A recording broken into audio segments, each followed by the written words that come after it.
হর হর মহাদেব, আদেশ, জয় মা মহাকালী। রাহুকাল কথাটার সাথে আপনারা অতি পরিচিত। এখন এই রাহুকালটাতে বলেন, মানে বিশেষজ্ঞরা বলেন, জ্যোতিষ বিশেষজ্ঞরা, যে এই সময় আপনারা কোনো শুভ কাজ করবেন না। এক একটা শহরের লংিটিউড ল্যাটিটিউড অনুযায়ী এক এক রকম রাহুকাল পড়ে বিভিন্ন সময় এক একটা দিনে।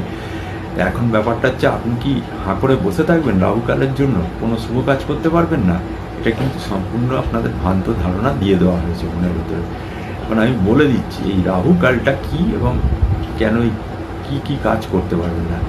রাহুকাল হচ্ছে যখন আপনার জন্মকুণ্ডলিতে যেখানে রাহুটা বসে আছে সেই রাহুটাকে অ্যাক্টিভেট করে তোলে।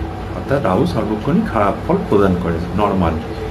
এখন ব্যাপারটা হচ্ছে, যদি দ্বিতীয় স্থানের সাথে রাহু যুক্ত হয়ে থাকে জন্মকালীন অবস্থায়, তাহলে কিন্তু আপনি লেনদেন ব্যাপারে কোনো কাজ করবেন না। না পুরনো দেনা আনতে যাবেন, না কোনো পাওনা নেবেন কারোর কাছ থেকে। এইটা কিন্তু খারাপ হবে আপনার।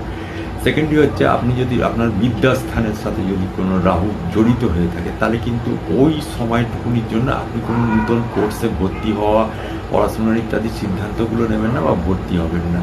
আপনার যদি সপ্তম হাউসের সাথে রাহু যদি যুক্ত হয়ে থাকে, তাহলে কিন্তু ওই সময়টা আপনি বিয়ের দেখাশোনা